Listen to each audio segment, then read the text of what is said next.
This seat is not yours anymore."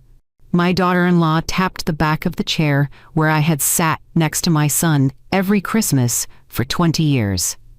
The chair next to where Bernard used to carve the turkey, tell terrible jokes, and make his children laugh until they snorted milk through their noses.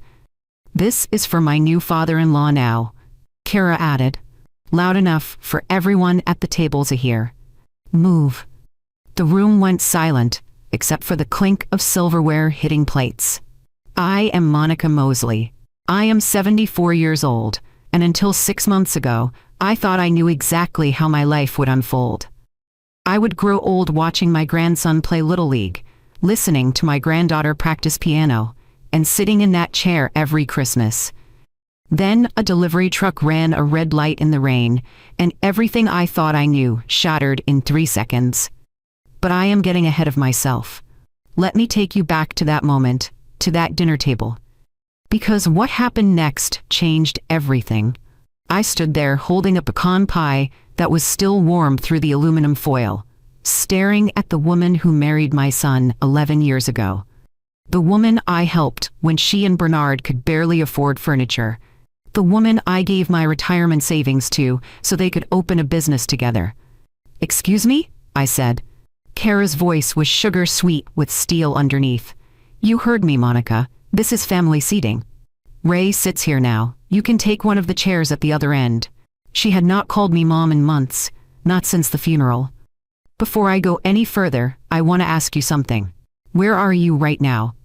Are you listening to this while cooking dinner, folding laundry, maybe driving home from work?" I am sitting at my kitchen table as I tell you this story. The same table where I graded algebra tests for 35 years. The same table where Bernard told me about his first crush when he was 12. Wherever you are, I would love to know. Drop a comment and tell me where you are watching from, what you are doing right now. And if you had a good Christmas this year, or maybe a difficult one, like mine was. When you share a little bit about yourself, it helps me know I am not alone in this. And please, if this story resonates with you, hit that like button and subscribe.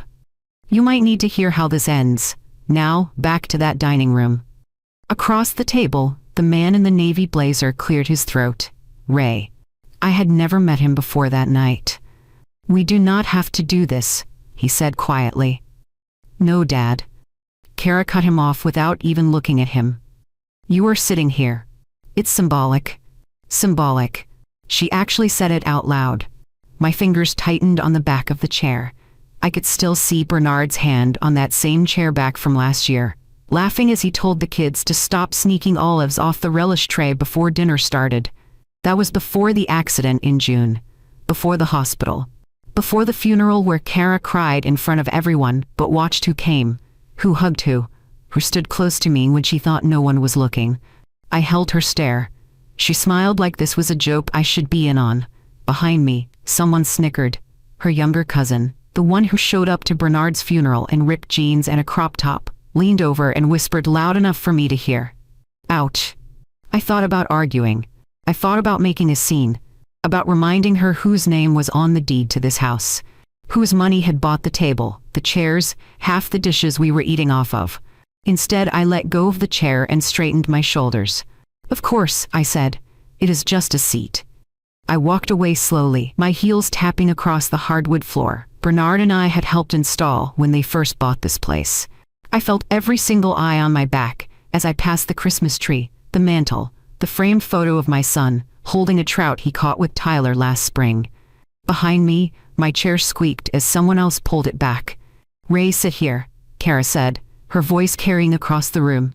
"This is where family belongs." I did not look back. At the far end of the table, wedged between a stack of extra napkins and the kids' card table, was a folding chair, metal, the kind we used to drag out of the garage for overflow seating at birthday parties. It was shoved halfway under the table, so cramped that when I sat down, my knees bumped against the metal bar underneath. No one moved to fix it. My granddaughter, Emma, slid her small hand into mine under the table. She is 8 years old, with her father's dark eyes and her mother's stubborn chin. "Grandma," she whispered, "you can have my seat." I gave her hand a squeeze. "It is all right, baby. Sit. Eat your turkey." At the head of the table, Kara stood and raised a glass of wine. The crystal caught the candlelight and sent little rainbows across the white tablecloth. "To new beginnings," she announced. "To Bernard, watching over us. And to the future with the Harrisons." She looked straight at me when she said that last name. Let it hang in the air like a threat. The future with the Harrisons, not with the Mosleys. Not with me. Derek, her fiancé, lifted his glass. He is tall with an easy smile, the kind that sells cars or insurance. "To family," he added. "All of it." Ray shifted in Bernard's seat, in my seat, like it had thorns growing through the cushion. He raised his glass quietly. "To family." That earned him a sharp look from Kara. I took a sip of water from the plastic cup someone had set at my place. My wine glass was still on the sideboard next to the bottle I brought. No one had poured me any. The meal started. Plates passed. Conversation hummed. But no one spoke directly to me. I was wallpaper. Background noise. Something you acknowledged because it was there, but did not actually include. Halfway through dinner, Kara set down her fork and dabbed at her lipstick with a napkin, as casual as if she were commenting on the weather. "Oh, I almost forgot to mention," she said. "I filed the paperwork last week." Her mother glanced up. "What paperwork?" "Honey, to change the kids' last names." Kara reached for her wine glass. "We are all going to be Harrisons now. It is cleaner. Less confusing for school forms and doctor's appointments. And Ray has been more of a father to them these last few months than—" She let the sentence trail off, but everyone at that table knew exactly how it ended. "Then my dead son. Then Bernard." My fork scraped across my plate. The sound grated down my spine. "Tyler, my grandson." Froze with his hand halfway to his mouth. He is 10, all elbows and knees, and Bernard's crooked smile. Emma's fingers tightened on mine so hard I felt my wedding ring press into my skin. "Kara." My voice came out steady, even though my pulse was hammering in my ears. "Their last name is Mosley. It was their father's name. It is my name." She shrugged. One shoulder, like we were discussing paint colors. "It is just a name," she said. "Do not be dramatic, Monica. You will still see them." She paused, took a sip of wine, and smiled. "As long as you do not make things difficult. We do still need you on some paperwork. For now." For now, there it was. The truth laid bare. The real reason I was sitting at this table was not as a grandmother. Not as family. I was a signature on a dotted line. A name on documents. Useful until I was not. I set my fork down carefully. My hands did not shake, even though something inside me wanted to flip that table and every perfectly arranged dish on it.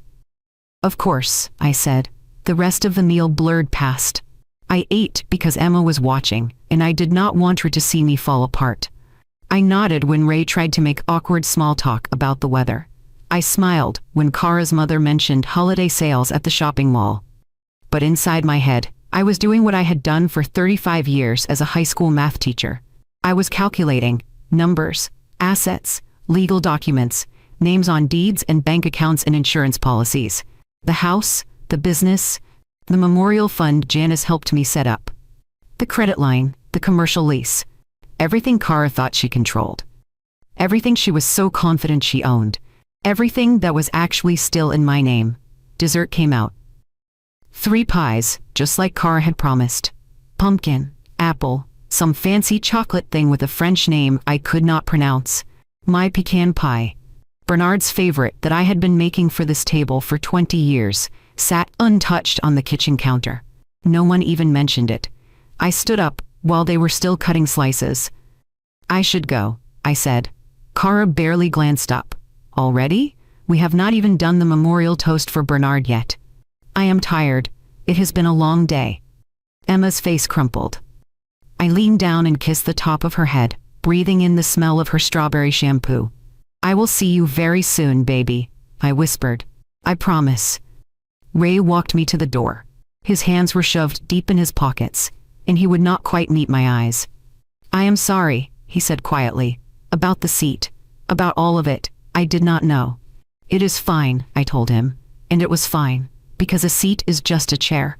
You can move a chair. But names? Names are written in ink, on deeds, on wills, on business licenses and bank accounts. Names matter. I stepped out into the cold December night and walked to my car.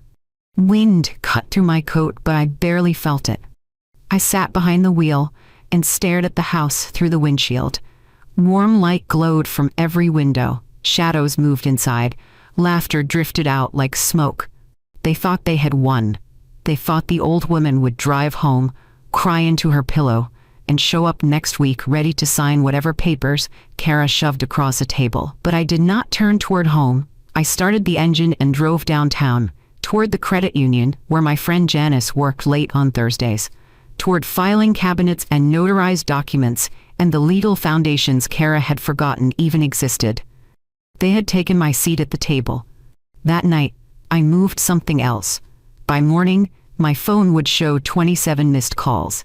To understand how I ended up in a folding chair at the far end of that table, you need to know who I was before that December night, before Bernard died, before Kara stopped calling me mom. I spent 35 years teaching high school math in Tulsa, Oklahoma. Algebra, geometry, trigonometry. I was the teacher students either loved or feared, depending on whether they did their homework. I believed in structure, in showing your work, in understanding that numbers do not lie, even when people do. Bernard was my only child, my miracle baby, born when I was 31 and had almost given up hope. His father, my late husband James, passed when Bernard was only 6. Heart attack, sudden. The kind of loss that teaches you early that nothing is guaranteed. So I raised Bernard alone, worked double shifts tutoring after school to keep us afloat, made sure he had everything he needed, even if I went without. We were a team, him and me, 2 Mosleys against the world. He grew up watching me balance budgets at the kitchen table, watching me negotiate with landlords and car mechanics and insurance agents. He learned young that money is not just about earning it. It is about protecting it, understanding where it goes and who controls it. When he graduated college, he bounced between jobs for a while, sales mostly. He was good with people in a way I never was, could talk to anyone, make them feel seen and heard. But he wanted something more, something that was his. We used to sit on my back porch on Sunday afternoons, drinking iced tea and dreaming out loud. What if we opened a store? He said one day. Not just any store. A kitchen store, high-quality stuff, local artisans, cooking classes in the back, make it a community thing. I looked at him over the rim of my glass. You know anything about running a retail business? He grinned, that crooked smile that got him out of trouble his whole life. No, but you know about numbers, and I know about people. Between us, we could figure it out. That is how Mosley Kitchen and Home was born, not from a business plan or a bank loan. From Sunday afternoon dreams and a mother who could not say no to her son. I had my teacher's pension, some savings I had built up over the years. It was supposed to be for emergencies, for retirement, for whatever came next after I stopped grading papers and lecturing about quadratic equations. But Bernard looked at me with those eyes that were so much like his father's, and I thought, what else am I saving for? What better legacy than building something together? We found a small space on Lexington Avenue, nothing fancy, just enough room for shelves, a counter, and a little area in the back where we could host workshops. The rent was reasonable. The landlord wanted first and last month, plus a security deposit. I wrote the check, put my name on the lease. We will pay you back, Mom, Bernard promised, every penny. I know you will, I said, and I meant it. Then he met Kara. She was 24. Bright, ambitious, full of ideas. She worked in marketing for a furniture company and hated it. Too corporate, she said. Too many rules. She wanted to build something creative, something with heart. When Bernard brought her home for the first time, I saw how he looked at her, like she was the answer to a question he had been asking his whole life. She was sweet to me in those early days, called me Mom within the first 6 months, hugged me when she arrived and when she left, asked about my day, my students, my plans for retirement. You are so lucky to have such a close relationship with Bernard, she told me once. My mom and I barely speak. I have always wanted a mother-in-law like you. I believed her. Why would I not? When they got engaged, I helped with the wedding, not just emotionally, Financially, their credit was not strong enough to get approved for the venue they wanted, so I co-signed. It was a beautiful ceremony, simple but elegant. Kara cried real tears when she said her vows. A year later, they wanted to buy a house. The market was tight, and their income together was just barely enough for the mortgage they needed. The bank asked for a co-borrower. That is when Janice got involved. Janice Holloway. We taught at the same school for years before she left to work at the credit union downtown. She handled small business loans, personal accounts, mortgages. She knew everyone in Tulsa, and everyone knew her. She invited me to lunch one afternoon, right after Bernard and Kara put in their offer on the house. "Monica," she said, setting down her fork and looking me straight in the eye. "I love you. You know that. But we need to have a conversation." "About what?" "About protecting yourself." I frowned. "I am helping my son buy a house, Janice, not signing away my kidneys. Right now maybe, but things change. Marriages end, people die. Daughters-in-law you think you know can become strangers overnight." She leaned forward. "I have seen it 100 times. Parents who co-sign everything, put their names on every piece of paper, and then get pushed aside the second the ink dries. Kara is not like that." "Maybe not, but you do not know that, not for certain." She pulled out a folder. "Let me show you something." Inside were sample documents, agreements, clauses, protections. She walked me through it all, explained how joint tenancy worked on a house, how business shares could be divided to protect majority control, how having your name on a lease gives you power, even when someone else is running day-to-day operations. "I trust Bernard with my life," I said. "I know, but he could get hit by a bus tomorrow." "Then what?" She paused. "Trust does not mean leaving yourself vulnerable, Monica. It means being smart enough to protect everyone, including yourself." So, we drew up the papers. The business was split into shares. I held 60%. Bernard held 40%. It gave him real ownership, real stake. But it also meant that no major decision could happen without my approval. The house was put in both our names as joint tenants with right of survivorship. If something happened to Bernard, his half would pass to me, not automatically to Kara. There was a clause in his will that gave her and the kids 18 months to stay there rent-free, as long as the relationship between her and me remained peaceful. Kara had to sign off on the arrangement because the bank required income verification. I remember her sitting at the kitchen table, pen in hand, barely glancing at the pages. "Whatever gets us in the house faster," she said, scribbling her name. "I just want the kids to have a yard." Tyler was 3 then. Emma was barely a year old. The store opened 6 months later. Bernard worked the floor. He knew how to talk to customers, make them feel welcome, convince them they needed that hand-thrown pottery bowl or that artisan cutting board. Kara handled social media and marketing. She was brilliant at it. Posts that got thousands of views, collaborations with local food bloggers, events that brought people through the door. And me? I handled the numbers, payroll, inventory, taxes, orders, the boring, invisible work that keeps a business alive. We were a good team. At least I thought so. Customers loved us. We grew slowly but steadily. Within 2 years, we were profitable. Within 4, we had enough saved to think about expanding. I remember sitting in the back office one evening, looking at the books, feeling something I had not felt in years. Pride, purpose, security. I had built something. Not just for me, for Bernard, for his family, for Tyler and Emma, and whatever grandchildren might come after them. Janice stopped by the store one afternoon and found me reorganizing the stockroom. "You did good, Monica," she said. "You protected yourself and you protected them." "I protected everyone," I said. "That was always the point." She smiled, but there was something sad in it. "Just remember, the best protection in the world does not work if people do not respect it." I did not understand what she meant. Not then. I thought the legal documents were a safety net we would never need, a precaution, a just in case. I thought Kara would always see me as family, that the title of mom meant something, that sitting beside my son at Christmas was a tradition no one would think to break. I thought I had protected the family and their future. What I did not realize was that I had also armed myself for a war I did not know was coming. June 14th. That was the day the world split into before and after. I was at the store, pricing a new shipment of ceramic bowls from a local artist, when my phone rang. Unknown number. I almost did not answer. Is this Monica Mosley? A woman's voice, calm, too calm, the kind of calm that comes with practice. This is Mercy Hospital. Your son Bernard Mosley has been in an accident. You need to come now. The rest is fragments, pieces of memory that do not quite connect. My keys on the floor. The ceramic bowl I dropped, blue glaze shattering across the tile.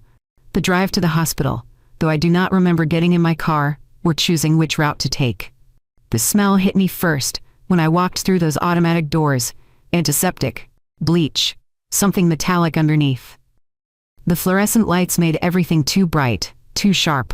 A nurse led me down a corridor. Her shoes squeaked on the linoleum. I focused on that sound, because if I focused on anything else, I would collapse.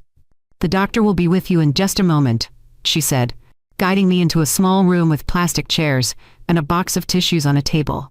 Can I get you some water? I shook my head. My throat was too tight for water. Kara arrived 10 minutes later. Her face was pale, makeup smudged. She grabbed my hand and held on so tight, my fingers went numb. What happened? She whispered. They would not tell me anything on the phone, just that there was an accident. Before I could answer, a doctor walked in. Young, maybe 30. He had the kind of face that had not learned yet how to deliver bad news without looking broken by it. Mrs. Mosley? He looked between us. I am his mother, I said. This is his wife. He sat down.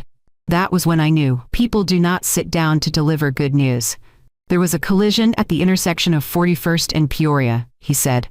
A delivery truck ran a red light. Your son's vehicle was pushed into oncoming traffic and struck a concrete barrier. Kara made a sound. Not quite a scream. Not quite a sob. He died on impact, the doctor continued. There was no pain. He would not have known what happened. The room tilted. I heard someone crying, harsh and ugly, and realized it was me. The rest of that day exists in pieces I cannot put back together. Signing forms. Someone putting a paper cup of coffee in my hand that I never drank. Kara calling her mother. Her voice high and strange. A police officer asking questions I could not answer. Choosing a casket 3 days later. Standing in a funeral home showroom, surrounded by polished wood and brass handles. Trying to decide which box to bury my son in. This one is nice, the funeral director said, touching a mahogany casket with cream-colored lining. Very dignified. Dignified. As if that mattered. As if anything mattered. I wrote a check, added it to the pile of checks I had written that week. Flowers, programs, the reception. Kara sat beside me the whole time, not speaking, just staring at her hands. The funeral was a blur. Too many people, too many casseroles, too many voices saying, "He is in a better place now." As if that was supposed to comfort me. Tyler clung to my legs during the service. Emma would not stop asking when Daddy was coming home. Kara stood at the graveside like a statue, her face blank, her eyes dry. I thought grief had frozen her. I did not realize she was watching, calculating, taking note of who stood next to me, who hugged me, who called me family. After the funeral, the house felt haunted. Not by ghosts. Bernard's work boots still sat by the back door. His coffee mug was still in the cabinet. The one that said, "World's okayest dad." His apron hung on a hook in the store's back room. The one with the cartoon chicken that the kids bought him for Father's Day. Customers would come in and look around confused. "Where is Bernard today?" they would ask. The first few times I tried to explain. After a while, I just said he was not available. Kara fell apart slowly. Then all at once.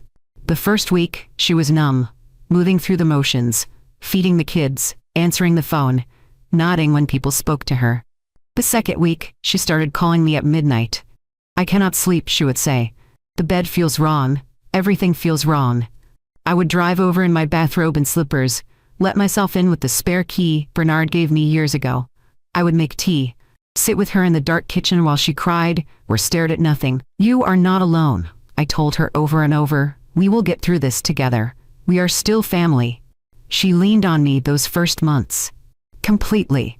I took the kids to school when she could not get out of bed. I cooked meals and left them in containers in her fridge. I worked double shifts at the store because she could not bear to be there. could not stand the customers asking where Bernard was, could not handle the cheerful displays and the normal rhythm of business when her world had ended. I did not mind. It gave me purpose, kept me moving. Grief is easier when you are too busy to sit with it. One evening, about 8 weeks after the funeral, Janice stopped by my house. She had a folder under her arm and a look on her face I knew too well. "We need to talk about Bernard's will," she said. We sat at my kitchen table, the same table where Bernard told me about his first crush, where he practiced his wedding vows, where we planned the layout of the store. Janice opened the folder and pulled out the documents we had drawn up years ago, the ones I had almost forgotten about. "The house is yours now," she said, pointing to the joint tenancy clause. "Right of survivorship. His half transferred to you automatically." I stared at the words. They swam on the page. "But Kara and the kids," I started. "The will gives them 18 months to live there rent-free," Janice continued, "as long as the relationship between you and Kara remains peaceful. After that, you can choose to let them stay, charge rent, or sell. It is your decision. I would never kick them out." "I know. But the clause is there to protect you. And them." She flipped to another page. "The business shares are now entirely yours too. Bernard's 40% defaulted to you as next of kin since there was no spouse named as beneficiary on that particular asset." I had not thought about any of this, had not considered what Bernard's death meant in legal terms, in ownership terms. "Does Kara know?" I asked. Not unless Bernard told her, and I doubt he did. Most people do not think about these things until it is too late. I closed the folder. She does not need to know right now. She is barely holding it together as it is. Janice gave me a long look. "Monica, you are one of the kindest people I know. But do not mistake kindness for weakness. Those papers exist for a reason. I'm not worried about Kara. She is grieving. We both are. Just promise me you will remember what we talked about all those years ago." Trust does not mean leaving yourself unprotected. I promised. But I did not believe I would ever need that protection. I thought shared grief would bring us closer. That losing Bernard would make us hold tighter to each other, to the kids, to the family we had built together. I thought Karen needed me. I did not realize that what she needed was everything I had, and that grief for some people does not bring them closer. It makes them hungry. 2 months after the funeral, Kara walked back into Mosley Kitchen and Home like she owned the place, which, to be fair, she thought she did. I was restocking the spice rack display when the bell over the door chimed. I looked up and barely recognized her. Gone was the grieving widow in sweatpants and her dead husband's hoodie. This woman wore a tailored blazer the color of charcoal, dark jeans that probably cost more than my monthly electric bill, and heels that clicked against the floor with purpose. Her hair was styled, her makeup was perfect. She carried a leather laptop bag over one shoulder. "Morning, Monica," she said, breezing past me toward the back office. Not good morning, not how are you. Just my name, like I was an employee she was acknowledging in passing. "Kara," I set down the jar of cinnamon I was holding. "I did not know you were coming in today. I should have been back weeks ago." She disappeared into the office. I heard the desk drawer open, the sound of papers shuffling. I let this place slide for too long. Time to get back to work. I followed her. She had already booted up the computer and was scrolling through email, her face lit by the blue glow of the screen. "Are you sure you are ready?" I asked. "There is no rush." "I have been managing fine." She glanced at me. Something flickered across her face. Irritation, maybe. Or something colder.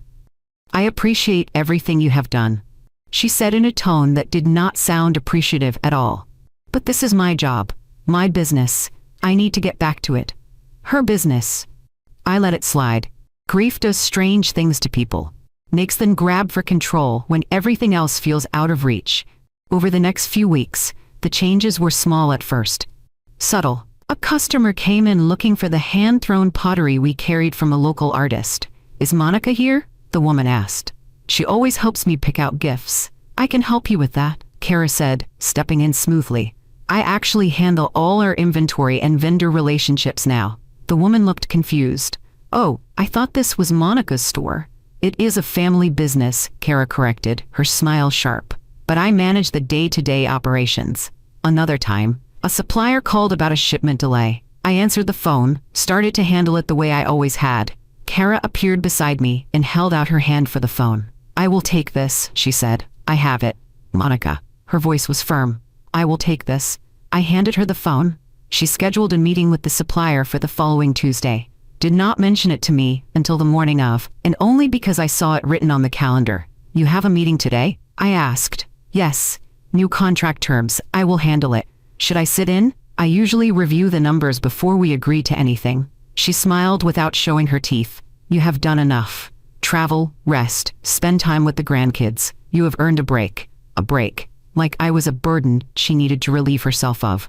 But it was the evening she showed up at my house that everything came into focus. I was making dinner, nothing fancy, just chicken and rice, enough for one. The doorbell rang, and I found Kara on my porch, that leather bag over her shoulder and a manila folder in her hands. Do you have a minute? She asked. Of course, come in. She followed me to the kitchen. I offered her tea. She declined, just sat at the table and opened the folder, pulling out a neat stack of papers.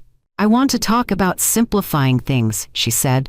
I turned off the stove and sat across from her. Simplifying what? The house, the business, all of it. She slid the papers toward me. With Bernard gone, everything is complicated. Split ownership, unclear authority, it is a mess.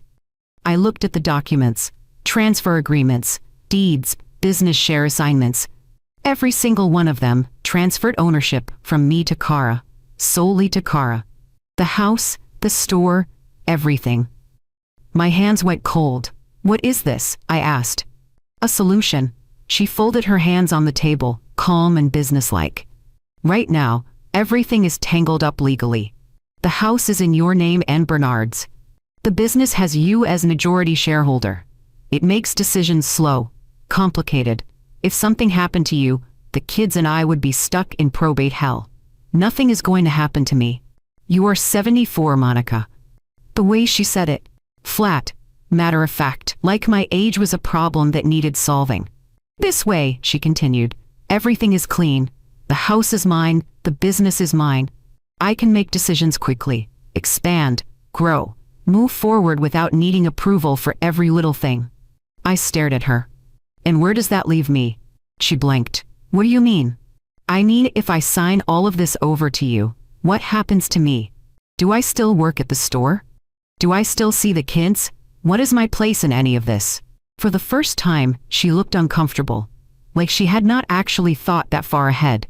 You would still be their grandmother, she said slowly. Of course you would see them, and you could still help at the store if you wanted. Part-time maybe, less stress. Help, I repeated the word. At the store I opened, with my money, in the building I lease. Her jaw tightened. Bernard's money too, his vision, his work. I'm not arguing that. Then what is the problem? Her voice rose slightly. This is what Bernard would have wanted. His widow and his children secure. The business in good hands. You could finally retire. Actually, retire. Is not that what you've been working toward your whole life? I looked at the papers again. My name crossed out, replaced with hers. No, I said quietly. No what? No, I am not signing these. Her eyes narrowed. Why not?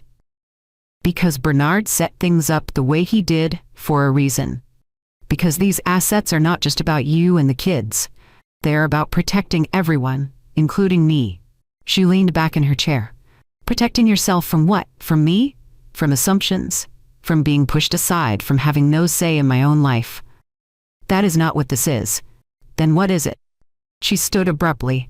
The chair scraped against the floor. I am tired, Monica. Tired of living in your world. In Bernard's world. In this story where everything is Monica and Bernard, like I am just some accessory who wandered in.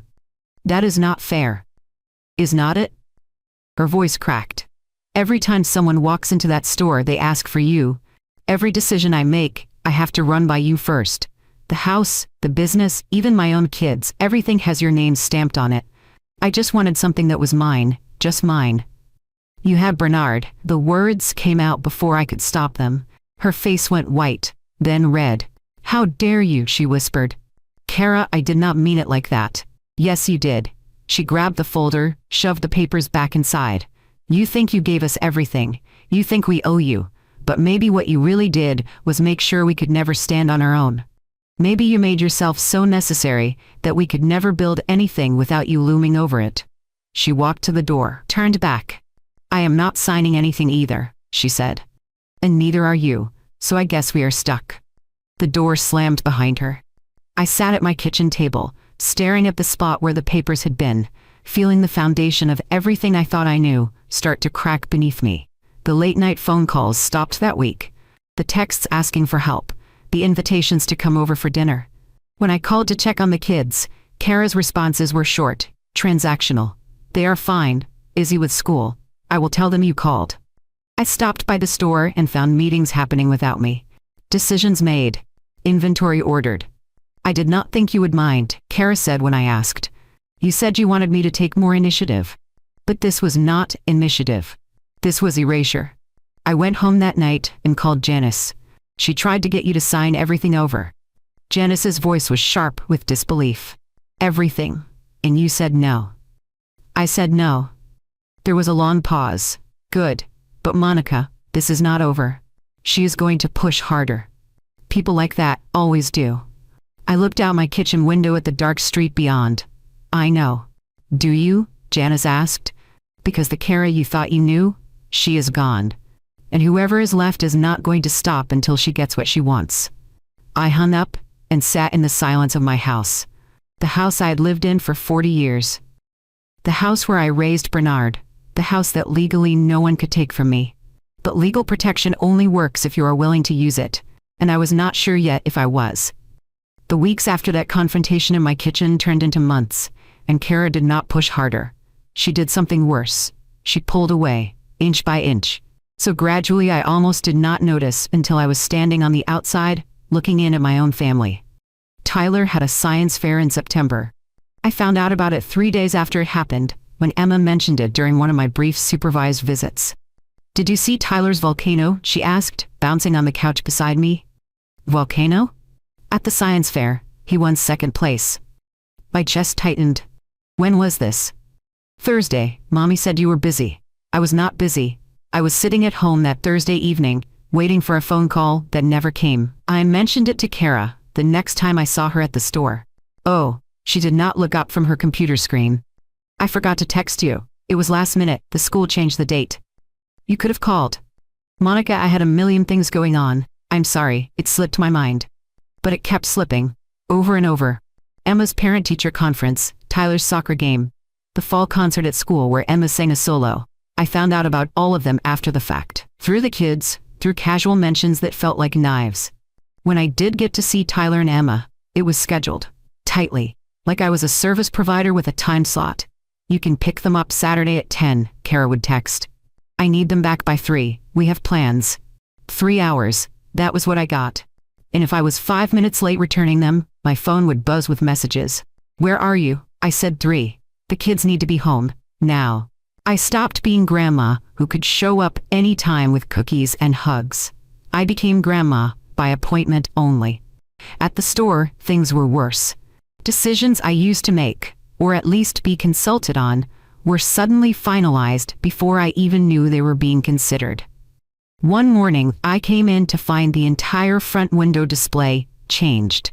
The seasonal autumn theme I had planned, with warm colors and local pottery, was gone. In its place were sleek metallic accents and minimalist tableware that looked like it belonged in a magazine spread. What happened to the fall display? I asked. Kara barely glanced up from arranging a set of copper mugs. This tests better on social media. More modern, more shareable. We did not discuss this. I am the manager, Monica. I manage. I let it go. Picked my battles. Tried to keep the peace. But the invoices started piling up. Orders I did not approve. Inventory I did not know we were carrying. A new vendor agreement with terms I had never reviewed.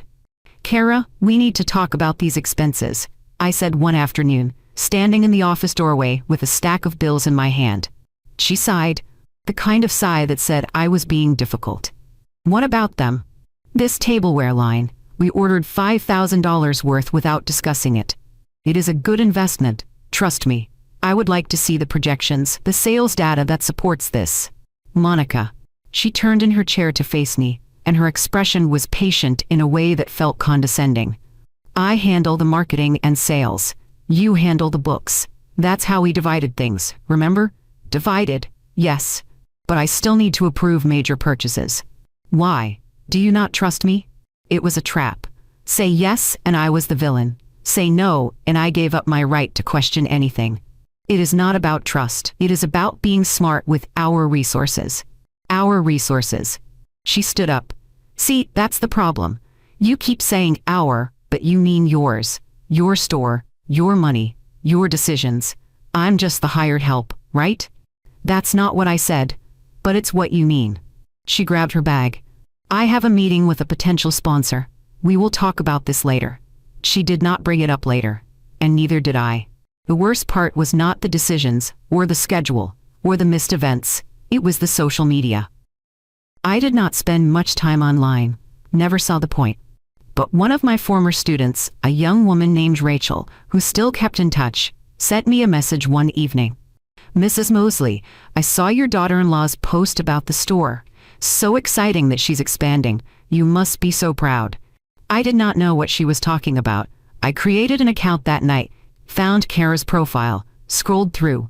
There were dozens of posts about Mosley Kitchen and Home, photos of the store, the products, events we had hosted. But in every single caption, every single description, it was my business, my vision, the store I built. One post showed a photo of the front counter with the caption, "Grateful for this space I created." Building something from nothing is not easy, but watching it grow makes every struggle worth it. From nothing. As if my retirement savings were nothing. As if the lease I signed were nothing. As if Bernard's dream, our dream, had never existed before she walked into his life. Another post from a few weeks earlier showed her holding a glass of wine at some networking event. The caption read, "Cheers to new beginnings and finally stepping into my power as a business owner. The home I've built. The future I'm creating. All mine. The home I have built." She was talking about the house. The house that was legally mine. The house she lived in because of Bernard's will and my generosity. I closed the app and sat in the dark living room, feeling something shift inside me. This was not grief. This was strategy. Kara was rewriting history in real time, erasing me from the narrative, positioning herself as the sole creator of everything we had built together, and she was doing it publicly. Carefully, building a story where I did not exist. I should have confronted her, should have demanded she change the posts, acknowledge the truth, but I did not. I stayed quiet, kept my head down, focused on the moments I did get with Tyler and Emma, treasuring them like a miser counting coins. It was Janice who finally said what I was too afraid to admit. We were having coffee at a diner near her office. She took one look at my face and set down her cup. "She is pushing you out," Janice said. "I know, and you are letting her. What am I supposed to do? Make the kids choose sides, turn every interaction into a fight?" "No, but you do not have to disappear either." She leaned forward. "Monica, listen to me. This is not going to get better. It's going to get worse. And the longer you wait to draw a line, the harder it will be. I am trying to keep the peace for the kids. The kids need their grandmother, not a ghost who shows up for 3 hours every other Saturday." She was right. I knew she was right.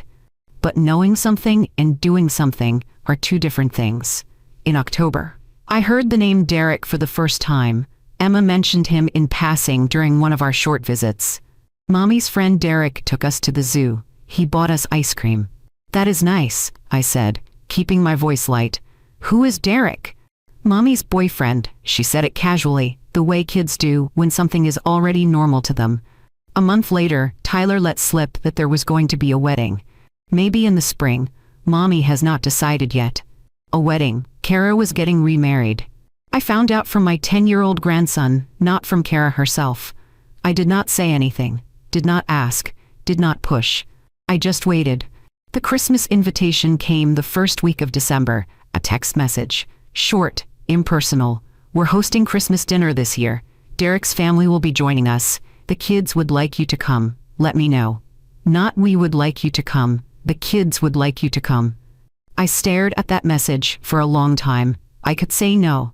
Stay home. Avoid whatever humiliation Kara had planned. But Tyler and Emma would be there, and I had already missed so much. I texted back, I will be there. What can I bring? Her response came an hour later. Just yourself. We have everything covered. But I made the pecan pie anyway. Bernard's favorite. The one I had been bringing to that table for 20 years. I told myself it was for the kids, for tradition, for the memory of my son. I did not let myself think about what Kara might do when I walked through that door. I should have. You are absolutely right. That's brilliant storytelling advice. I was thinking too literally about don't repeat, when what you mean is don't copy word for word. I stood on that porch holding Bernard's pecan pie, and for a moment, I almost turned around and left. 6 months of missed calls. 6 months of being slowly erased from social media posts and family events. 6 months of watching Kara rewrite our history, one careful lie at a time. I knew what was waiting for me inside. I could feel it the way you feel a storm coming before the first drop of rain falls. But Tyler and Emma were in there, and I had already missed too much. The door opened before I could decide. Everything that happened next, I told you about in the beginning. The burgundy dress, the seat that was not mine anymore, the folding chair, the plastic cup, the announcement about changing the kids' names. But what I did not tell you was what was happening inside my head while all of that unfolded. When Kara took the pie from my hands and said, "We can find room for it somewhere," I was not thinking about dessert. I was thinking about the commercial lease on Mosley Kitchen and Home. The one in my name, the one that gave me the power to lock her out of that building anytime I wanted. When I walked past that new family portrait in the hallway, the one without Bernard, without me, I was thinking about the house deed. Joint tenancy with right of survivorship. Bernard's half had transferred to me the day he died, whether Kara knew it or not. When she tapped the back of my chair and told me it was not mine anymore, I was not thinking about furniture. I was thinking about bank accounts. I sat in that cramped folding chair with the metal bar digging into my knees, and while Kara made her toast about the future with the Harrisons, I was doing math. The memorial fund from Bernard's life insurance. $50,000 sitting in an account at the credit union. My name, not Kara's. She thought it was community money, family money, something she could access when she was ready to expand the store or buy a bigger house or fund whatever life she was building with Derek. She was wrong. The business line of credit, $15,000 available. My signature required for any withdrawal. My approval needed for any expansion. The store inventory, the vendor contracts, the supplier relationships I had built over 4 years, all of it connected to me. Legally, financially, permanently. Kara thought she had taken my power when she moved my chair. What she did not realize was that the chair never mattered. The paperwork did. When she announced she was changing Tyler and Emma's last names, I watched my grandson freeze with his fork halfway to his mouth. I felt Emma's hand grip mine so tight, my wedding ring pressed into my skin. And I made a decision. Not out of anger, out of clarity.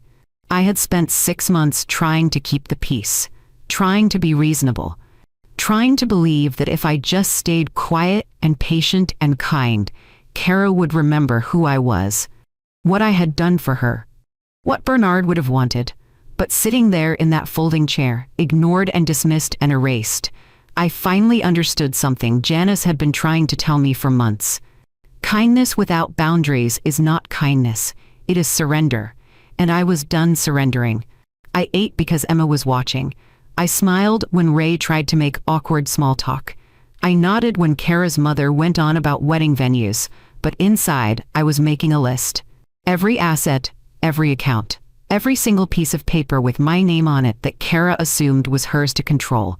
When dessert came out, I watched them cut into those 3 pies, pumpkin, apple, chocolate.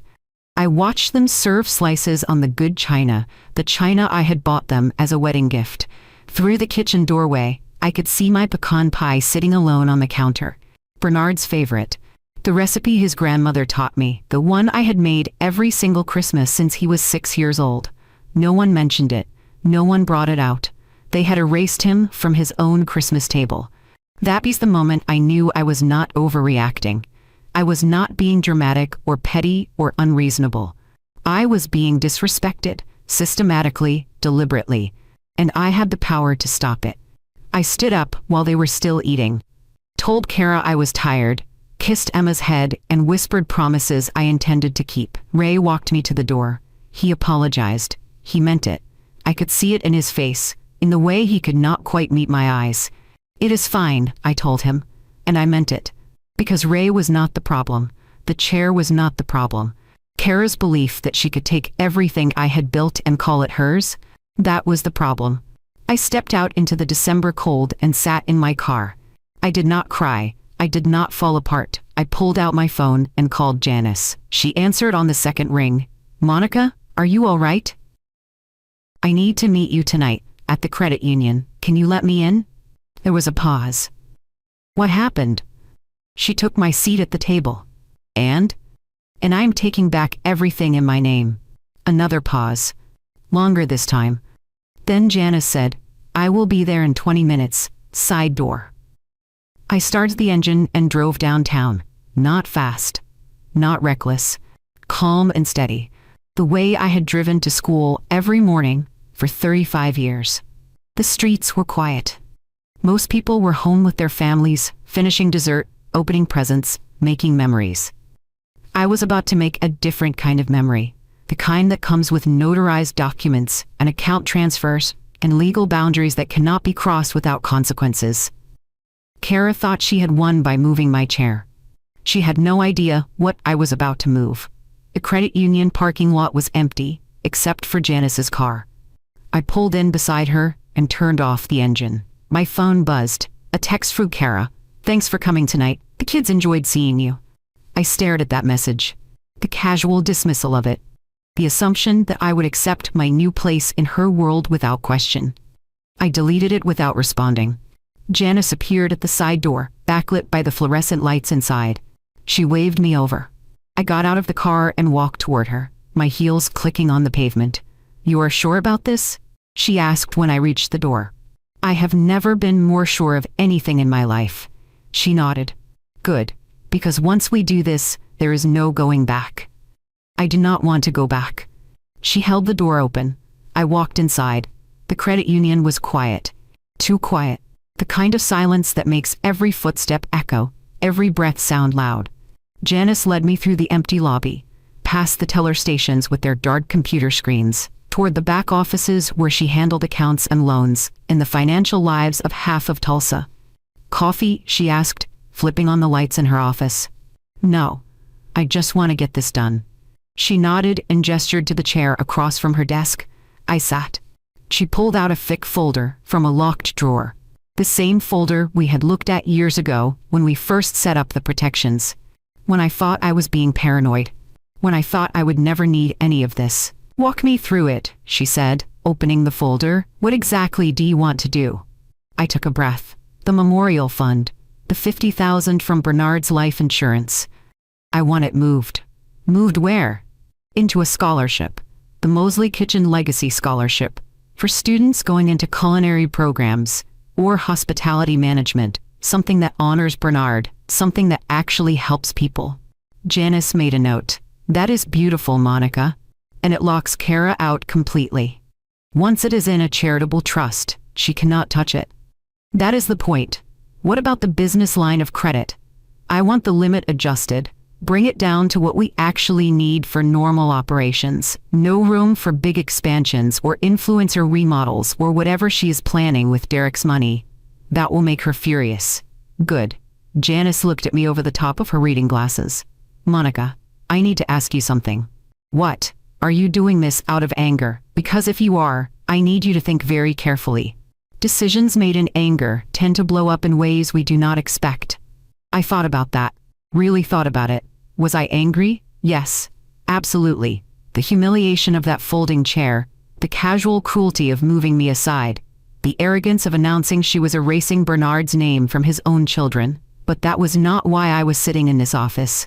I am not doing this because I am angry, I said slowly. I am doing this because if I do not, she will take everything. The store, the house, my place in my grandchildren's lives. She has already started. Tonight was just her showing me how far she is willing to go. And you think this will stop her? I think it will remind her that she does not own what she thinks she owns. That there are consequences for treating people like they are disposable.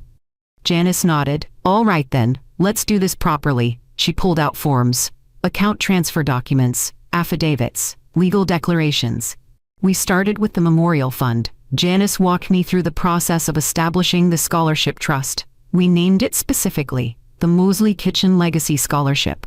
Not the Harrison Fund, not a generic memorial. Bernard's name, permanent, untouchable. This is irrevocable, Janice said as I signed the papers. Once you do this, you cannot change your mind. That money is gone. Not to Kara, not to you. To the scholarship, forever. I understand. My hand did not shake as I signed. Next was the business credit line. Janice pulled up the account on her computer. Right now you have a $15,000 limit with a $3,000 balance. If I reduce the limit to $6,000, that gives you enough cushion for normal operations, but kills any big moves. Do it. She made the adjustments. Typed, clicked, saved. Done.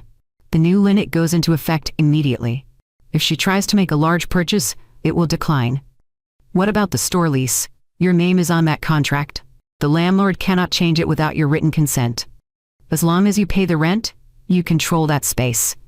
And if she tries to sublease or bring in a partner, breach of contract, you could terminate the lease entirely if you wanted. Shut the whole thing down. I sat back in my chair. The weight of that power was heavy. I could destroy everything we built. Everything Bernard dreamed of. But that was not what I wanted. I am not trying to hurt her, Janice. I am trying to protect what Bernard built, what we built together. I know, but she is not going to see it that way. I do not care how she sees it. Janice pulled out another set of documents. The house. This is trickier. The will is clear. She has 18 months rent-free as long as the relationship between you two remains peaceful. That ship has sailed. Legally, you would need to prove she violated the terms. A lawyer would argue that one bad dinner is not enough. I thought about the months of missed events, the social media posts erasing me, the gradual systematic pushing out. What if I offer her a deal instead? I said, let her stay, but formalize it. Rental agreement, below market rate. The rent goes into a trust for the kids and the scholarship. Janice considered this. That could work. It gives her stability but makes it clear you own the house, and it creates a financial record. If she stops paying, you have legal grounds to move forward. She made notes. This is going to take a few days to finalize properly. But I can prepare the preliminary documents tonight. Notarize them. Give you something to present to her when she calls. When she calls? Janice smiled. It was not a happy smile. Monica, you just moved $50,000, changed the credit limit on a business account, and started legal proceedings on a house. She's going to find out the second the banks open tomorrow. Your phone is going to light up like a Christmas tree. I had not thought about that. About the immediate fallout. How many calls are we talking about? All of them. Kara, suppliers who get declined cards. The landlord wondering what is happening. Probably Derek, maybe even Ray. I pulled out my phone. 10:43 p.m. In less than 12 hours, everything would change. I am ready, I said. Are you? Janice asked. Because once she knows what you have done, this becomes war. Not cold shoulders and missed events. Real, legal, ugly war. I thought about Emma's hand in mine under the table. About Tyler's face when Kara announced she was changing their names. About my pecan pie sitting alone on that kitchen counter. About Bernard's chair, empty, and Kara filling it with a stranger. She started this war the moment she told me that seat was not mine anymore, I said. I am just fighting back. Janice printed documents. I signed pages. She stamped them with her notary seal. Official, legal, binding. By the time we finished, it was nearly midnight. Go home, Janice said. Get some sleep if you can. Tomorrow is going to be intense. I gathered the copies she gave me, proof of every change, every transfer, every decision I had made in that quiet office. "Thank you," I said. "Do not thank me yet. Thank me when this is over, and you still have a relationship with your grandchildren." I walked out the side door into the December cold. The parking lot was still empty, except for our 2 cars. I sat behind the wheel and looked at the documents on the passenger seat. Everything I had just done. Everything I had just set in motion. For a moment, doubt crept in. What if Janice was right? What if this made everything worse? Then I remembered Kara's face when she said, "for now." The casual dismissal. The assumption that I would always be there, always available, always willing to sign whatever she wanted. I started the engine and drove home through the quiet streets of Tulsa. By morning, my phone would show 27 missed calls, but tonight, for the first time in 6 months, I slept soundly. I woke up at 6:30, the way I always did. Decades of teaching had trained my body to rise early, whether I needed to or not. The house was quiet, peaceful. Morning light filtered through the bedroom curtains, soft and golden. I made coffee, toast with butter, sat at my kitchen table with the newspaper spread in front of me, reading about city council meetings and high school basketball scores. It felt normal, ordinary. My phone sat face down on the table beside my coffee cup. Silent. I knew that would not last. At 8:15, it started. The first call came from a number I did not recognize. I let it go to voicemail.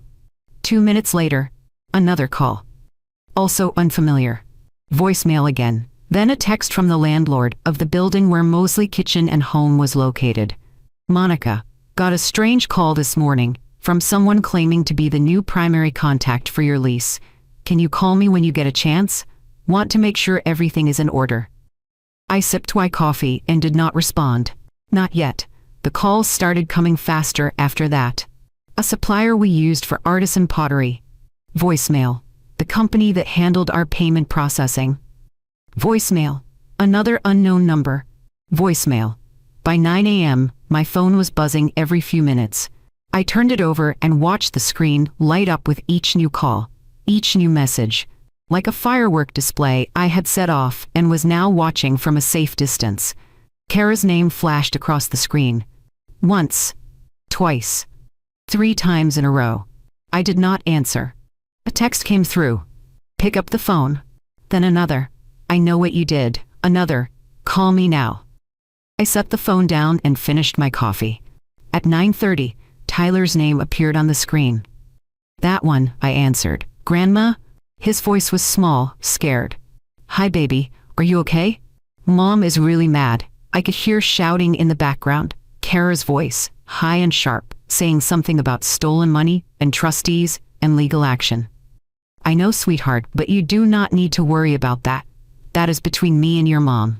She said you stole money from us." My chest tightened. "I did not steal anything, Tyler. I moved some money that was in my name. It is going to help other kids go to school. Kids who want to learn about cooking and restaurants, like your dad wanted to do. But Mom said it was for us, for our future. Your future is taken care of. I promise you that. What I did was make sure your dad's name stays on something good, something that helps people." There was a long pause. More shouting in the background. "Grandma, are you and Mom going to stop talking?" "I hope not. But right now your mom is very upset. Sometimes grown-ups have to work through hard things. I do not want you to go away." My throat closed. "I am not going anywhere, Tyler. Do you hear me? I am your grandmother. Nothing changes that. Not arguments, not money, not anything." "Okay." He did not sound convinced. "I love you. Tell Emma I love her too." "I will." He hung up.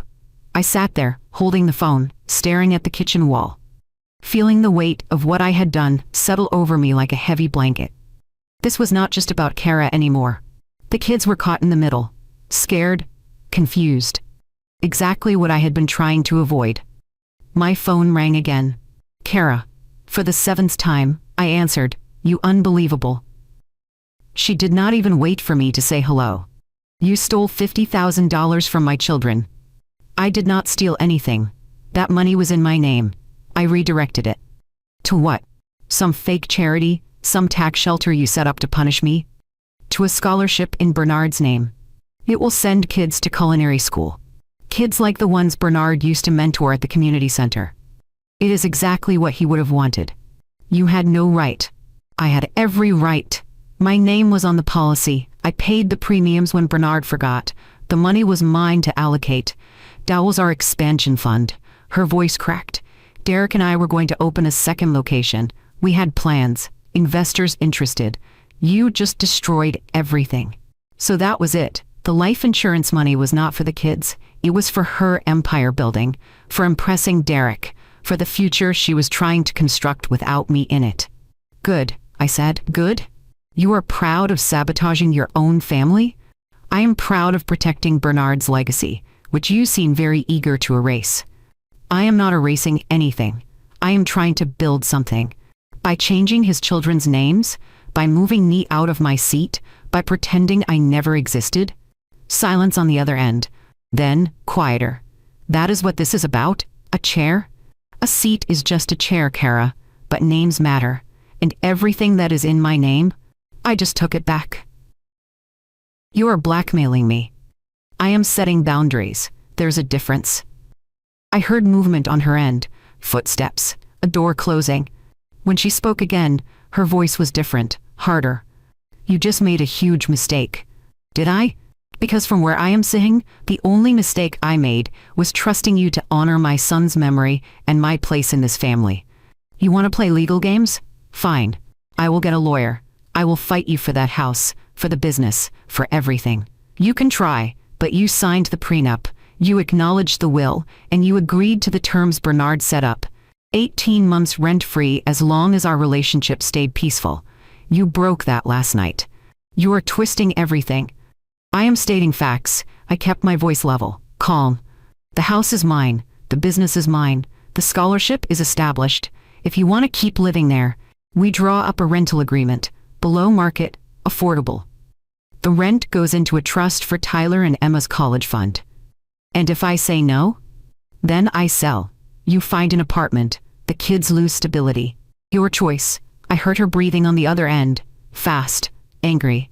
Then another voice, deeper, male. Kara, give me the phone. Ray. Some muffled arguing. Kara shouting. Ray's voice, firm but not loud. Then Ray was on the line. Monica? Yes, this is Ray. We met last night. I am sorry about all of this. It is not your fault. Maybe not, but I'm watching my son's fiancée lose her mind over money that was never hers to begin with. And I'm watching two scared kids hide in their rooms because the adults cannot act like adults. He paused. Can we meet? The three of us? Somewhere neutral. Talk this through like rational people. I do not think Kara wants to be rational right now. She does not have a choice. I just told her, if she does not sit down with you and work this out, I am walking. Derek too. We are not signing on to marry into a family war. I was quiet for a moment. The store. Tomorrow morning, 8 a.m., before it opens. We will be there. Just you and Kara. No Derek. No lawyers. Just the three of us. Agreed. He hung up. I looked at my phone. 27 missed calls. 15 voicemails. Dozens of text messages. But the only one that mattered was the one from Tyler. I texted him back. I love you. Everything is going to be okay. I promise. 3 dots appeared. Then disappeared. Then appeared again. Finally. I love you too, Grandma. I set the phone down and looked around my quiet kitchen. The place where I had raised Bernard. Where I had graded papers and paid bills and made plans for a future I thought I understood. Tomorrow I would face Kara. Tomorrow there would be confrontation and anger and probably more accusations. But tonight, I had drawn a line. And for the first time in 6 months, I knew exactly where I stood. On solid ground. With my name on the deed. I arrived at Mosley Kitchen and Home at 7:30, half an hour before the meeting time. The street was quiet. Most shops did not open until 10. The morning light was gray and cold, making the storefront look tired. I unlocked the door and stepped inside. The smell hit me first. Wood polish and cinnamon from the display candles. Bernard's apron still hung on the hook in the back room. I had not moved it, could not bring myself to. I made coffee in the small break room. The machine gurgled and hissed, filling the silence. At 7:50, I heard a car pull up outside. Through the front window, I saw Ray get out of a silver sedan, alone. He came to the door. I unlocked it and let him in. "Kara is not with you?" I asked. "She is coming. Just needed a few more minutes." He looked around the store, taking in the shelves, the displays, the framed photo of Bernard at the grand opening. "This is a nice place. You built something good here?" "We built it, Bernard and I. Kara too, in the beginning." "In the beginning," he repeated it quietly. "Can we talk before she gets here, just for a minute?" I poured him a cup of coffee. We sat on the stools near the back counter, the ones we used to use during slow afternoons when Bernard and I would go over inventory and make terrible jokes. Ray wrapped his hands around the mug. "I owe you an apology. You already apologized, at the door, after the dinner. Not for the seat, for not seeing what was happening sooner." He looked at me. "I have known Kara for about 8 months now, since she and Derek started dating, and I have seen this pattern before." "What pattern?" "The hunger, the need to own everything, to be the only one who matters." He took a sip of coffee. "Derek almost married someone else, 3 years ago.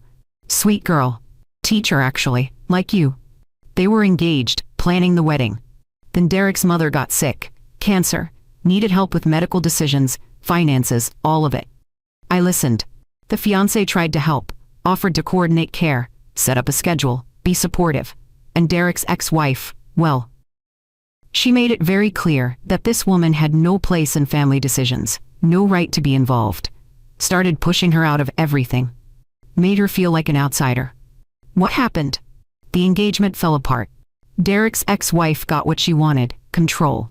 And my son learned to be very careful about who he brings into his life." Ray set down his mug. "When he introduced me to Kara, I saw the same thing. The way she talks about the store, the house, the kids, everything is hers. Her vision, her work. Like Bernard was just a supporting character in her story. Why did Derek propose to her then?" Ray's face tightened. "He did not, actually. Not yet. She has been telling people they are engaged. Posting about wedding plans, but Derek never asked. And after last night, after watching what she did to you at that table, he told her it's over." I stared at him. "Derek called it off?"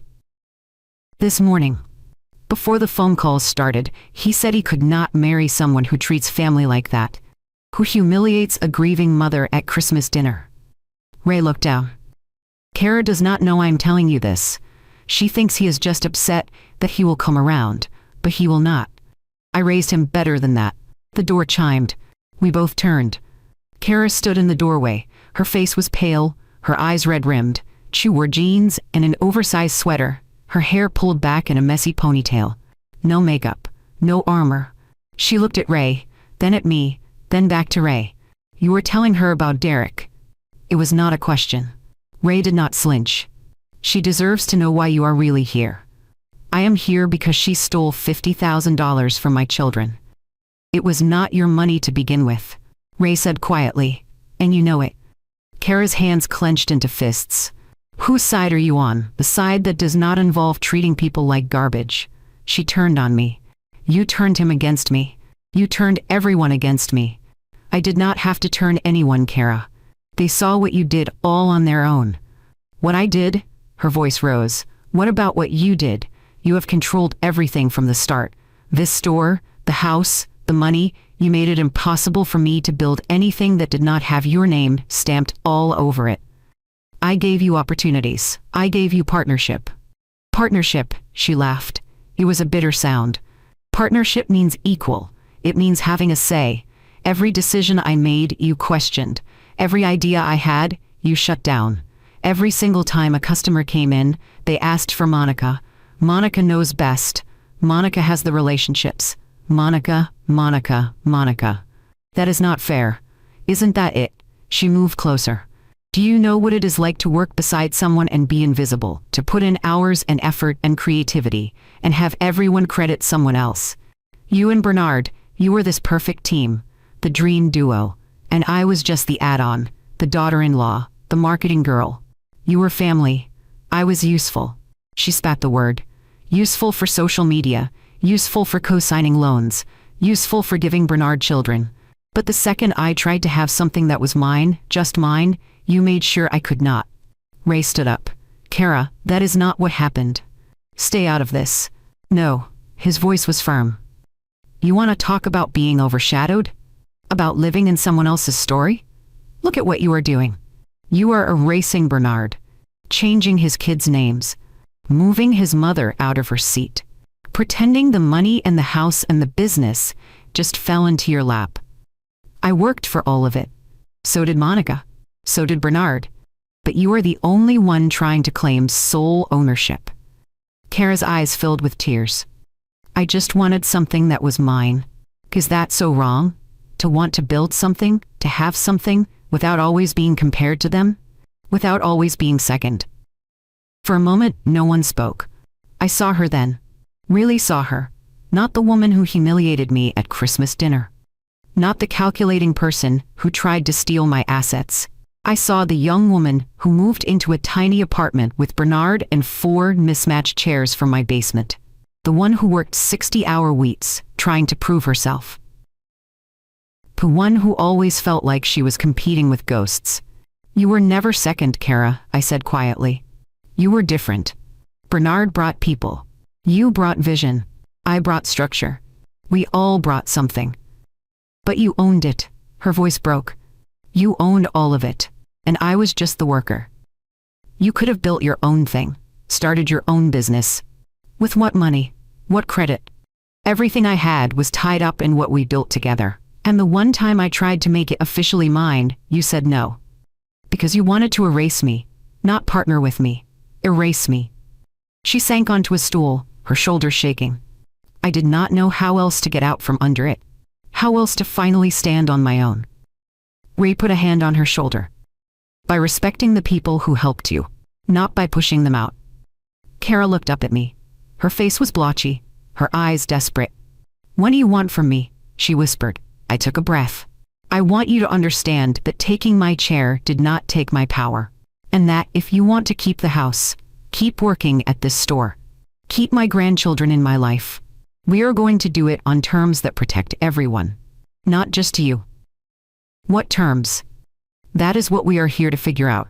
I stood up and walked to the back office, pulled out the folder Janice had given me, the one with copies of everything I had signed, everything I had changed, everything I now controlled. I came back and set it on the counter between us. These are the terms, I said. Not negotiations, not requests, terms. Kara stared at the folder like it might bite her. The scholarship stays, I continued. The $50,000 is gone, permanently. It's going to send kids to culinary school in Bernard's name. That money will never be yours, never be mine, never be used for expansions or second locations, or anything except helping students. That is final. Monica, she started. I am not finished. My voice was calm but firm. The store stays at its current size. No expansions, no influencer remodels, no bringing in Derek's family as investors.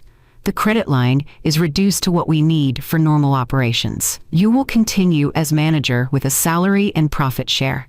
But any purchase over $1,000 requires my written approval.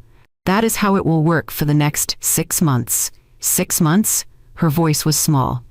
6 months to prove you can run this business responsibly, that you can treat me with respect, that you can make decisions that honor what Bernard built instead of erasing it.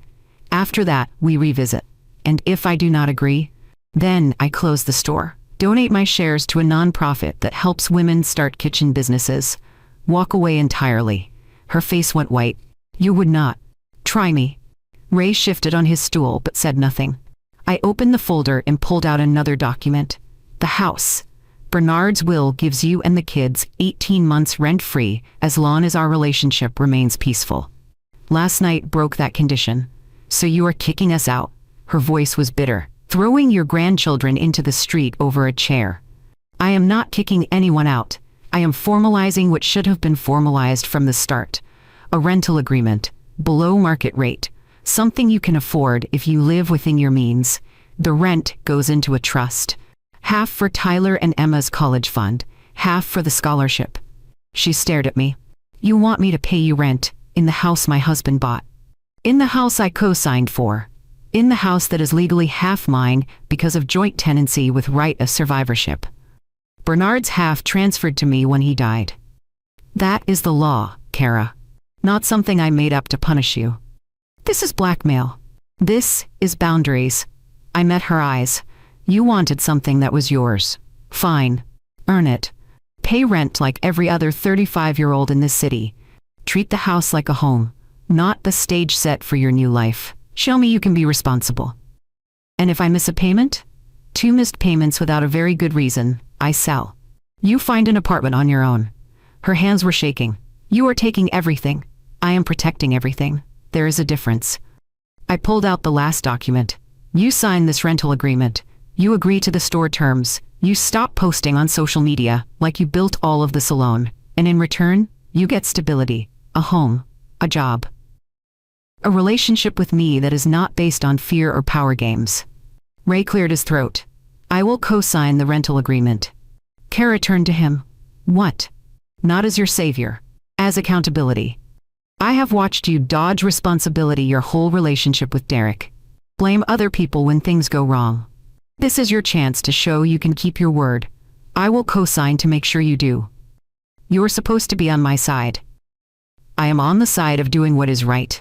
And what is right is respecting the woman who gave you everything and asking for very little in return. Kara looked between us. Trapped. Cornered. What if I say no? She asked. What if I tell you to take your terms and your documents and your holier-than-thou attitude and shove it? I did not blink. Then I donate my 60% of the store to a women's business foundation. They take over operations.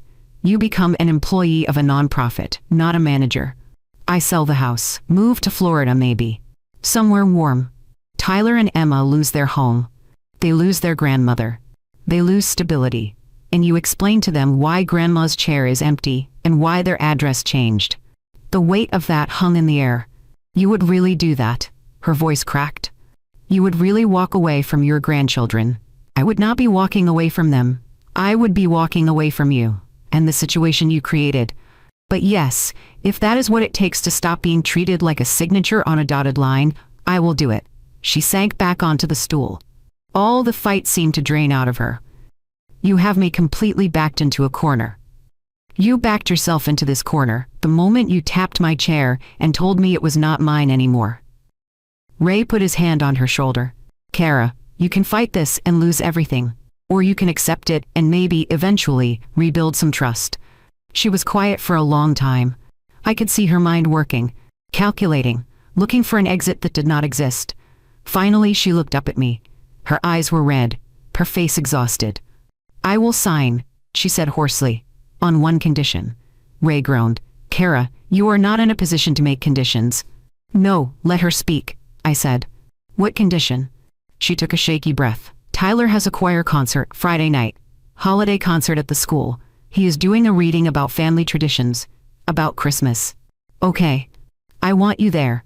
Front row. With your stupid pecan pie for the reception after. And when he says your name into that microphone, I am not going to stop him. I will sit there and I will clap, and I will let everyone see that you are his grandmother. That you are part of this family.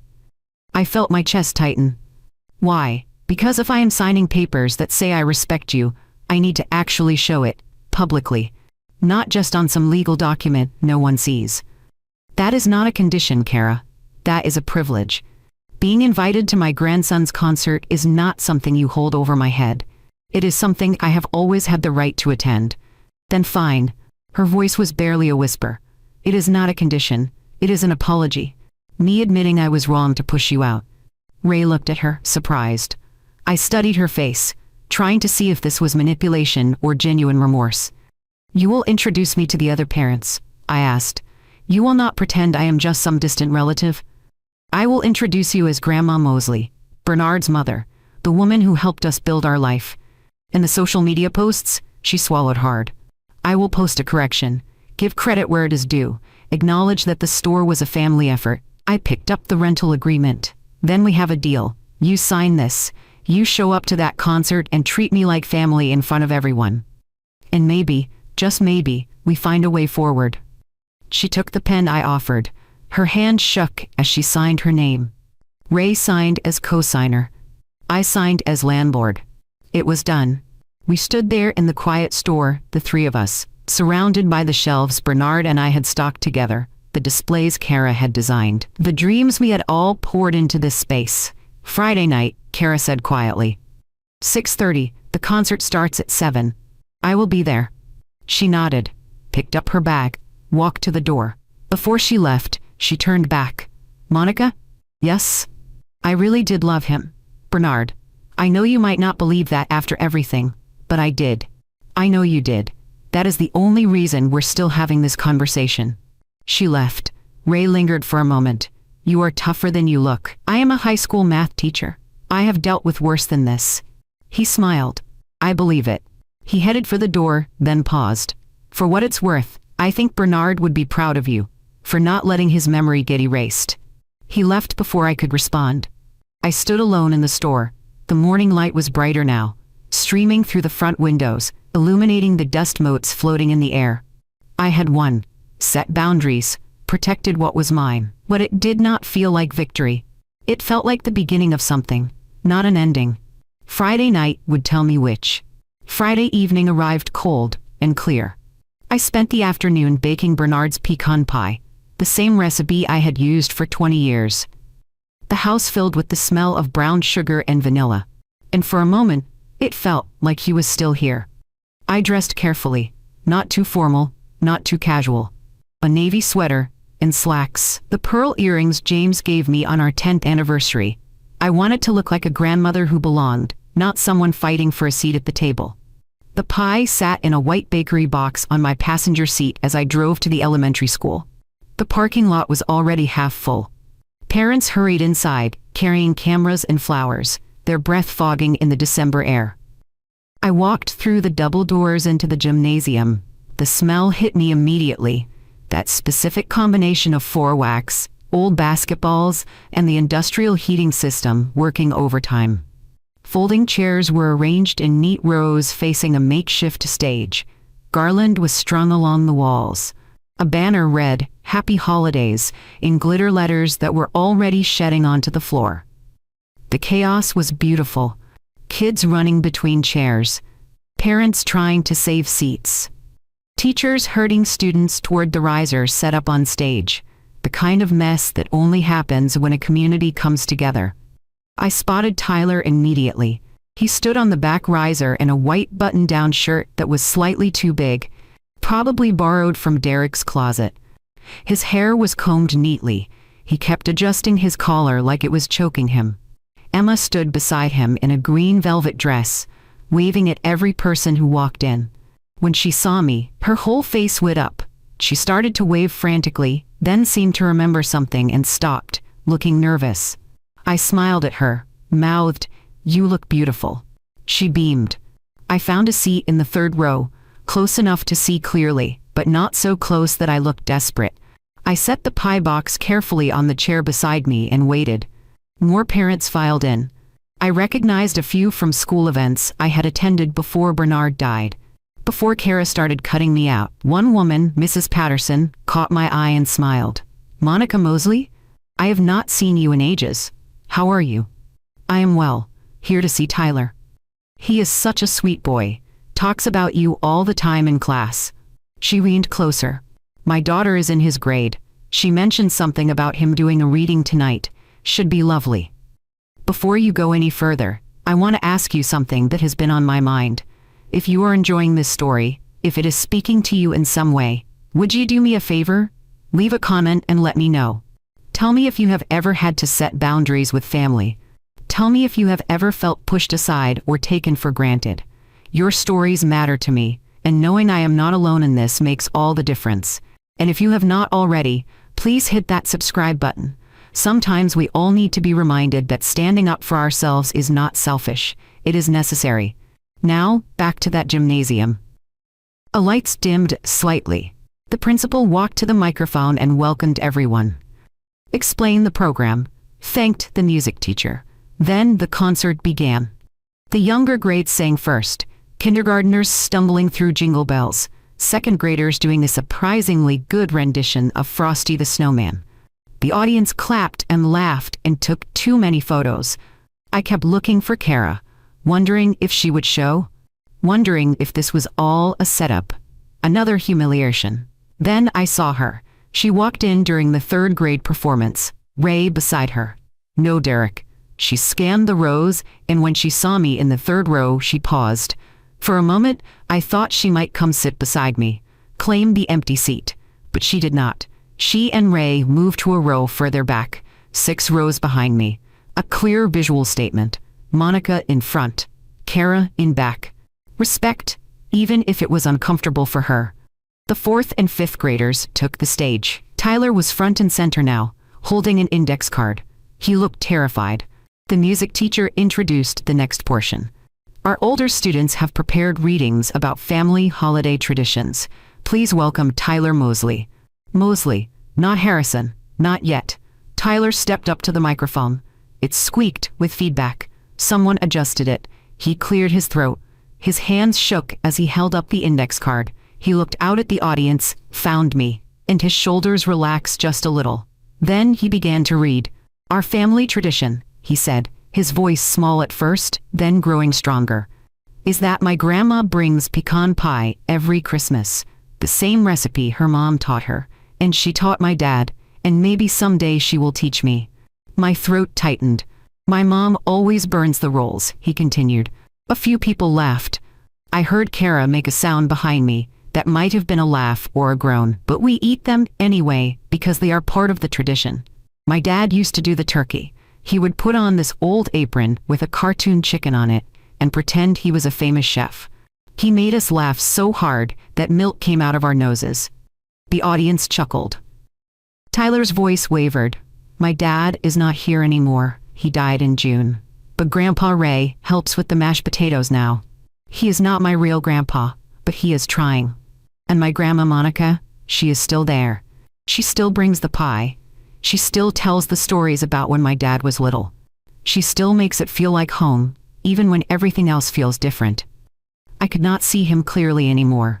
My vision blurred. This year, Tyler said, looking right at me, I am grateful we still get to sit together, all of us, even when it's hard, even when we do not always agree.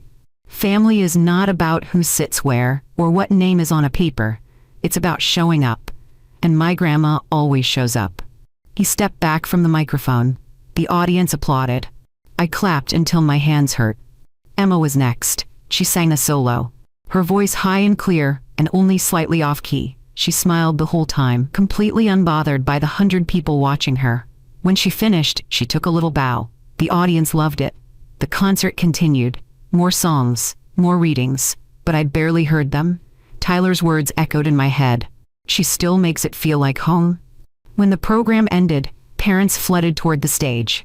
Kids jumped off the risers and ran to their families. The gym became chaos again, but the good kind. I made my way toward Tyler and Emma. They saw me coming and pushed through the crowd. Tyler got to me first. I hugged him tight. You did so good, sweetheart. Did you like it? I wrote it myself. Mom helped a little, but most of it was me. It was perfect. Emma threw her arms around my waist. Grandma, you came? Of course I came. I would not miss this for anything. We moved toward the reception area in the hallway. Tables were set up with cookies and punch. I placed my pecan pie among the other desserts. This time, it was not shoved to the side. It sat right in the center. Parents milled around. Kids grabbed cookies. Teachers tried to maintain some semblance of order. Kara appeared beside me. She did not say anything at first, just stood there, stiff and uncomfortable. Thank you for coming, she said finally. The words sounded like they cost her something. Thank you for inviting me. Tyler worked hard on that speech. I did not know what he was going to say until this afternoon. He showed me the card and asked if it was okay. What did you tell him? I told him it was more than okay, that it was the truth. She looked at the floor. I am not good at this, at admitting I was wrong, at sharing the spotlight. I know. But I am trying. I can see that. She nodded. Did not say anything else, but she did not walk away either. She stayed there beside me while Tyler and Emma showed other parents their programs and talked about their performances. Emma tugged on my sleeve. Grandma? Yes, baby. Are we still going to be Mosleys? My heart clenched. I knelt down so we were eye to eye. You will always be Mosley's. That is your father's name. That is my name. No one can take that away from you. But Mom said we might be Harrisons too. I glanced at Kara. She was watching us. Her expression complicated. Names can grow, I said carefully. Sometimes people add names. Hyphenate them. Mosley Harrison maybe, if that is what your mom decides. But your dad's name does not disappear. It does not get erased. It gets added to. Emma thought about this. So I could be Emma Mosley Harrison? If you wanted to be. When you are old enough to decide. She nodded solemnly. I like Mosley. Me too. Kara cleared her throat. We are not changing anything right now. The paperwork I filed, I am withdrawing it. Tyler and Emma stay Mosleys. For now, maybe forever. We will see. I stood up, looked at her. Thank you. She shrugged. It's what Bernard would have wanted. Ray appeared with punch for the kids. He handed cups to Tyler and Emma, then nodded at me. Good to see you here, Monica. Good to be here. The crowd started to thin. Parents collected their children. Teachers began cleaning up. I said goodbye to Tyler and Emma. Promised to see them soon. Picked up my empty pie tin. Someone had eaten every last slice. As I walked to my car, I heard footsteps behind me. Kara. Monica, wait. I turned. She stood there in the parking lot, arms racked around herself against the cold. I just wanted to say, what Tyler said up there, about you making it feel like home. He was right. Kara, you do not have to do this. No, I do, because for a long time I resented that the kids loved you so much, that they saw you as the anchor. I wanted to be that for them. I wanted to be enough. You are enough. You are their mother. But I'm not Bernard, and I'm not you. And I spent so much energy trying to compete with ghosts that I forgot to just be present. I did not know what to say to that. I am not going to wake up tomorrow and be a different person, she continued. I am still going to struggle with this, with sharing, with not being in control. But tonight, watching Tyler talk about you like that, I realized something. What? If I push you out, I do not win. I just make the circle smaller, and the kids deserve a big circle, even if it is messy.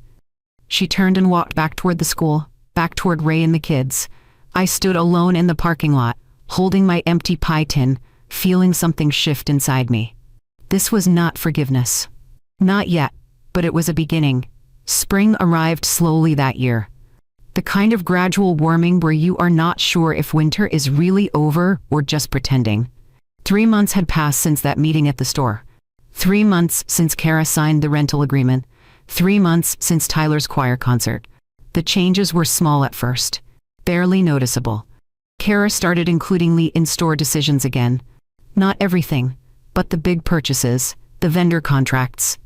She would email me invoices before placing orders, ask my opinion on new product lines, actually wait for my response before moving forward.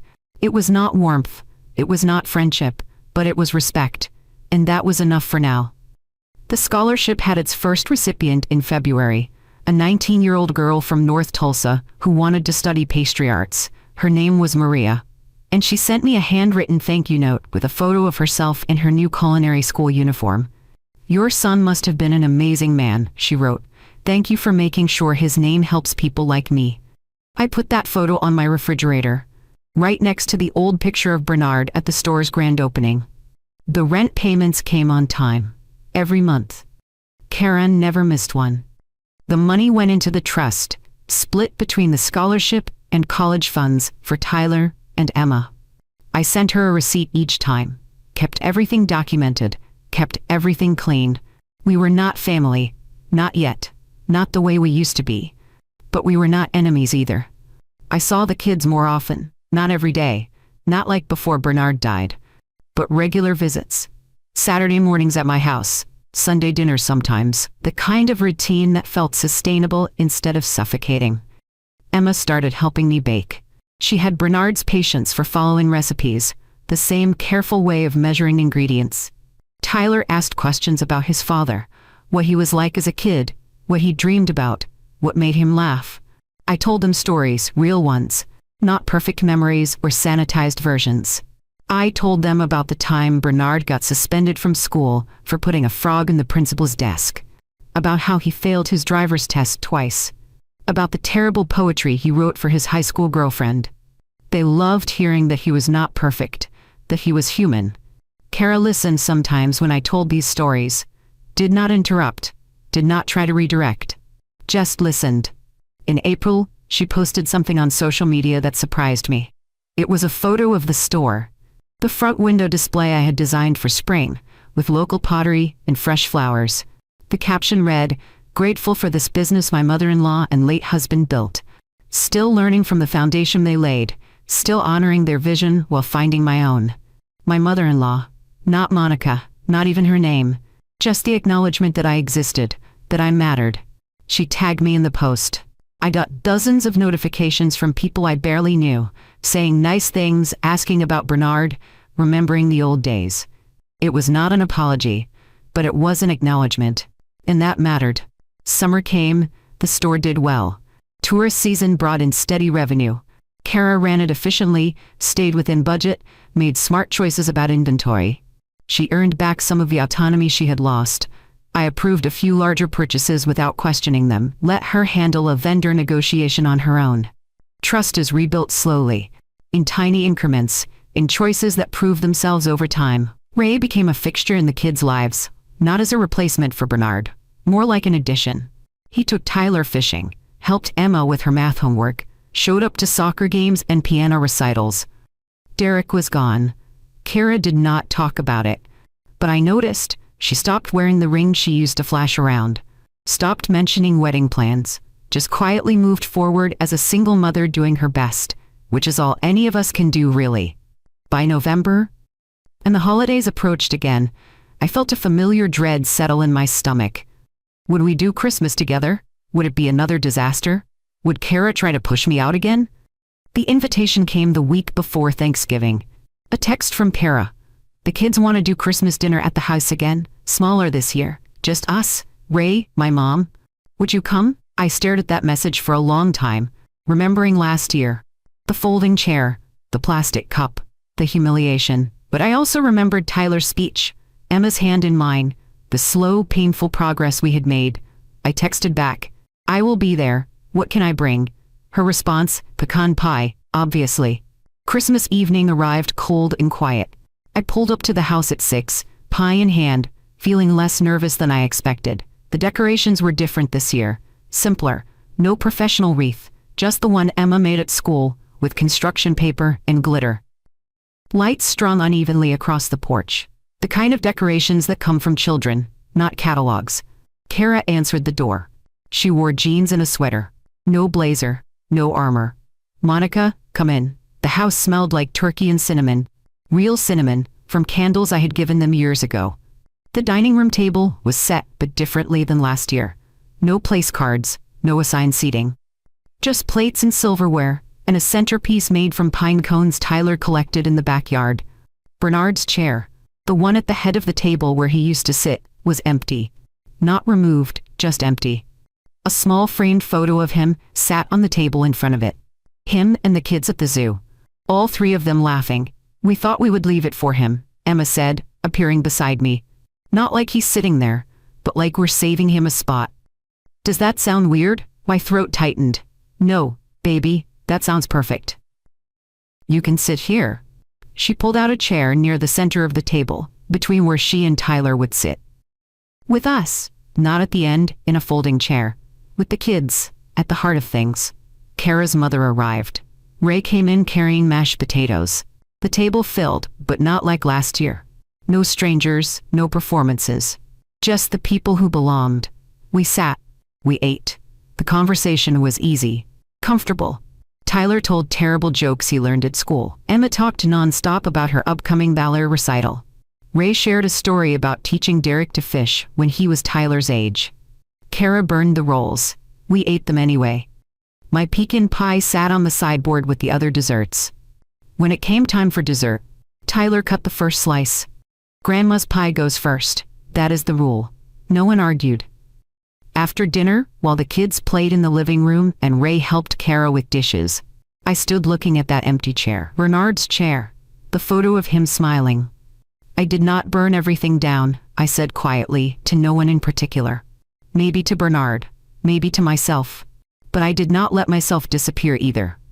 Kara appeared beside me. She did not say anything at first. Just stood there, looking at the photo of her dead husband. "I am sorry," she said finally, "for last year, for all of it." "I know. Do you forgive me?" "I thought about that. I am working on it. Ask me again next year." She nodded. "Fair enough." The evening ended quietly.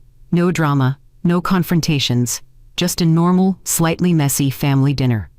As I drove home through the dark streets, I thought about everything that had happened, everything I had lost, everything I had fought to keep. And I thought about you, whoever you are, listening to this story. Maybe you are dealing with something similar. Maybe someone in your life has tried to push you aside, told you your seat is not yours anymore. Made you feel like you are just a name on paperwork, useful until you are not. Here's what I learned. Older women, we get treated like signatures and spare chairs. Like our value is in what we can provide, not in who we are. People assume we will be quiet, grateful, that we will accept whatever place they decide to give us. But here's the truth they do not want you to know. If your name is on something, that means something. Legally, financially, emotionally. The power is in understanding what you actually own, what you actually control, and being willing to use that power when people try to take advantage of your kindness. I did not need a courtroom, did not need a public meltdown, did not need to burn every bridge. I just needed to know my worth, know my rights, and be willing to set boundaries that people could not ignore. Kara tried to tell me my seat was not mine anymore, so I kept the seat that mattered. The one with my name on it. The one that gave me power she did not even know I had. The rest? Those are just chairs. You can move chairs. But names written in ink on deeds and bank accounts and legal documents? Those do not move unless you let them. If my story resonated with you, if you have ever felt invisible or pushed aside or taken for granted, I want to hear from you. Leave a comment. Tell me your story. Tell me how you found your power. And please, share this with someone who needs to hear it. Someone who needs to be reminded that standing up for yourself is not selfish. It is survival. Hit that subscribe button if you have not already, because we all need reminders that our names matter. Our seats matter. And we do not have to disappear just because someone else wants more room. I pulled into my driveway and turned off the engine. Sat in the quiet darkness for a moment. My phone buzzed. A text from Emma. "Thank you for coming tonight, Grandma. I love you." I smiled and texted back. "I love you too, baby. See you soon." I got out of the car and walked to my front door. The same door I had walked through for 40 years. The same house where I raised Bernard. The same life that was mine, built brick by brick, choice by choice. They tried to tell me my seat was not mine anymore. I smiled. And I took back everything in my name. The rest? Those are just chairs.